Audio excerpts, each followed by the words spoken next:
అదే RTV app వార్తల్ని క్షణాల్లో చదివే అవకాశం ఉంటుంది. ఒక న్యూస్ పేపర్, ఒక టెలివిజన్ ఛానల్ మీ చేతుల్లో ఎప్పుడూ ఉంటాయి.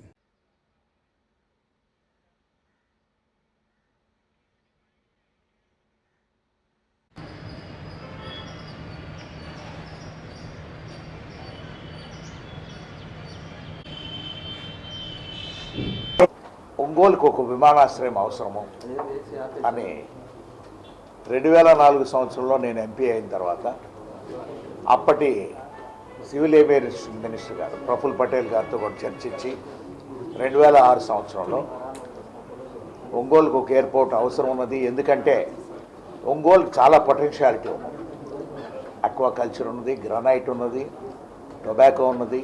ఒంగోలు ఫేమస్ బుల్ అనేది కూడా ఎక్కువ కూడా వీటన్నిటికి కూడా సామర్థ్యం అయిన అంటే కెపాసిటీ ఉండాలి. టికెట్ కొనుక్కొని వెళ్ళేదాని కొరకు పర్చేసింగ్ పవర్ అనేది కూడా ఉండాలి. కాబట్టి అనేది 20 సంవత్సరాల క్రితమే గుర్తించి ఎయిర్పోర్ట్ నిర్మాణం చేసేదాని కొరకు అప్పటి ముఖ్యమంత్రి గారితో కూడా మాట్లాడిన తర్వాత ఈ ల్యాండ్ ఐడెంటిఫికేషన్ అనేది కూడా అప్పటి కలెక్టర్ గారితో కూడా వారు వివరించి చెప్పి కొంత ల్యాండ్ ఎయిర్పోర్ట్ కూడా మనం ఇయర్మార్క్ చేయాలి. చేస్తే కేంద్ర ప్రభుత్వం వారంటే ఎయిర్పోర్ట్ అథారిటీ ఆఫ్ ఇండియా ద్వారా కూడా వాళ్ళు ఫండ్స్ అరేంజ్ చేస్తూ రాష్ట్ర ప్రభుత్వం కూడా దానికి అవసరమైన నిధులు కూడా ఒక పర్సంటేజ్లో కూడా తీసుకొచ్చి ఒక ఎయిర్పోర్ట్ నిర్మాణం చేద్దామని ఆలోచనతో అన్నీ కూడా చేయటం జరిగింది.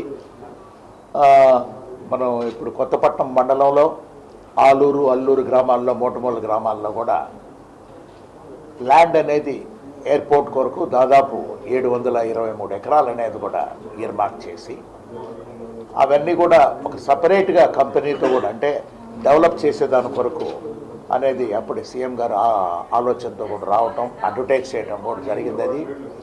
ఇది పట్టణానికి చాలా దగ్గరలో 6 కిలోమీటర్లోనే, అంటే దాదాపు ఒక 7 నిమిషాల్లో ఎవరైనా కూడా ప్రయాణికుడు చేరాలన్నా కూడా దగ్గరలో ఉంటుంది. ఉన్నప్పుడు ఎటువంటి ఇబ్బందులు లేకుండా కూడా అంటే హిల్స్ అనేది ప్రాంతంలో ఎక్కువగా దూరంగా ఉన్నాయి.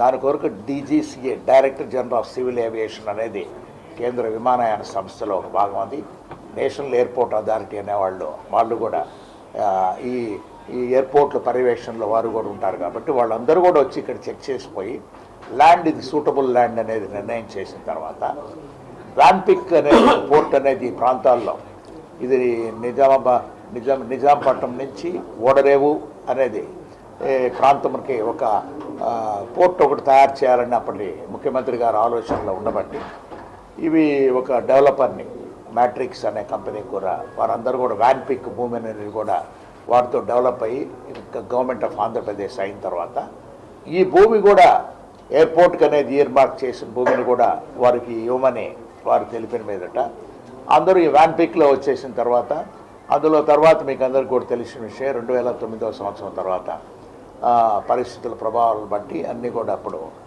మ్యాట్రిక్స్ కంపెనీ వారి ఆస్తులు కూడా ఈడీ వారు అటాచ్ చేయటం అనేది కూడా జరిగింది.